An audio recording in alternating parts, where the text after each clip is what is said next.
E.L.F contour set has been here for a while, but new to my makeup collection.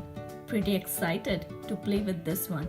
Actually, I played a little bit with this contour set today and I was pretty amazed. New palette from Covergirl.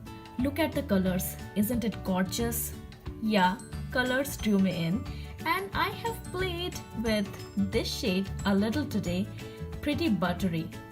Stay tuned for the tutorial. Revlon Kiss Cushion Lip Tint reminds me of a product that I love so much. Does it remind you of something that I recently featured in my video? I will let you know about it.